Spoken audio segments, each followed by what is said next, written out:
से पहले भारत निर्वाचन आयोग ने चिराग पासवान को बड़ा झटका दिया है। भारत निर्वाचन आयोग ने जमुई से सांसद चिराग पासवान और उनके चाचा पशुपति पारस के बीच विवाद के बीच लोक जनशक्ति पार्टी का चुनाव चिन्ह बंगला को फ्रीज कर दिया है। विवाद के अंतिम रूप से सुलझने तक दोनों गुटों को अलग अलग चुनाव चिन्ह आवंटित किया जाएगा। और हमारे साथ इसी खबर पर दिल्ली से नेहा जुड़ चुकी हैं फोन लाइन पर। नेहा, देखिए, चुनाव आयोग ने एलजेपी का चुनाव चिन्ह जो है फ्रीज कर दिया है, जब्त कर लिया है, तो कह सकते हैं उपचुनाव के पहले चिराग पासवान को बड़ा झटका।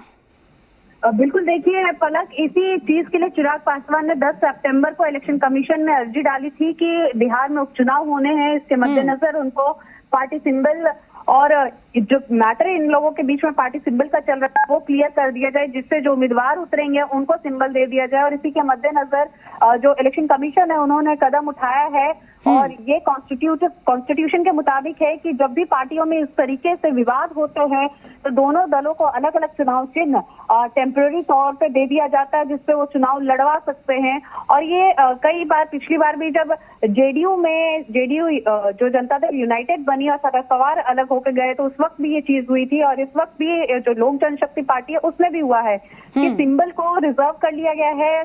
जो चुनाव आयोग है सिंबल को रिजर्व किए हुए है, फ्रीज कर दिया और दोनों को अलग अलग सिंबल दिया जाएगा कि अगर उपचुनाव में हिस्सा लेना है तो उनको टेम्पररी तौर पे चुनाव चिन्ह सौंपा जाएगा। लेकिन जो लोक जनशक्ति पार्टी एक जो संविधान कहता है, जिसका हवाला देते हुए चुनाव आयोग ने ये फैसला लिया, उसके मुताबिक राष्ट्रीय कार्यकारिणी जिनके पास होगी उनके फैसला जो है उनके पक्ष में जाएगा। और इसके साथ ही जो लोक जनशक्ति पार्टी का संविधान है वो ये कहता है कि राष्ट्रीय अध्यक्ष जो भी उस वक्त तत्कालीन राष्ट्रीय अध्यक्ष होंगे, उस वक्त जब ये चीजें घटी है तो उनके मद्देनजर जो उनसे बयान लिया जाएगा और उनका जो फैसला होगा उसको भी भी तवज्जो दी जाएगी। लेकिन अभी फिलहाल बिहार में उपचुनाव है, इसके मद्देनजर चिराग पासवान ने इस चीजों नेहा, बिल्कुल आप हमारे साथ बने रहिए। हमारे साथ फोन लाइन पर शैलेंद्र जी भी जुड़ चुके हैं फोन लाइन पर।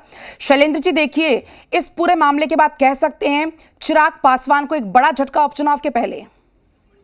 बिल्कुल बड़ा झटका है और जिस तरह से अब होल्ड पे डाल दिया गया है, ये कह सकते हैं कि जब तक फैसला नहीं होता है, चुनाव कोई फैसला नहीं लेता है, तब तक दोनों को अलग अलग सिंबल अलॉट किए जाएंगे। और जिस तरह से उनकी पार्टी में टूट हुई या कहें कि 5 सांसद अलग चले गए उनके चाचा के नेतृत्व में, तो वो भी एक बड़ा झटका था। और ये कह सकते हैं झटके पर झटका चिराग पासवान को लग रहा है।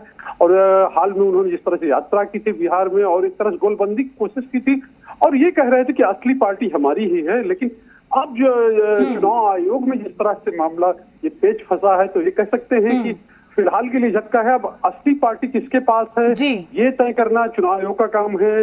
दोनों पक्षों को सुना जाएगा, उसके बाद किसके पास जो बंगला है वो रहे, क्योंकि वही चुनाव चिन्ह है लोजपा का और उसी से उसकी पहचान होती थी। जिस तरह 2 चुनाव होने हैं, इसमें बहुत महत्वपूर्ण ये माना जा रहा था कि जिस तरह विधानसभा चुनाव में 2020 में उन्होंने खेल बिगाड़ा था, कहें कि एनडीए का, वैसे ही इस बार भी कयास लगाया जाता है। लेकिन इस बीच में अब चूंकि बंगला रहेगा नहीं, नया चुनाव चिन्ह होगा, तो क्या स्थितियां बनती ये भी देखना बहुत दिलचस्प होगा। बिल्कुल शैलेंद्र जी, आप हमारे साथ फिलहाल बने रहिए, आगे भी आपसे अपडेट लेते रहेंगे। नेहा, आपका बहुत बहुत शुक्रिया तमाम बातचीत के लिए, तमाम जानकारी के लिए।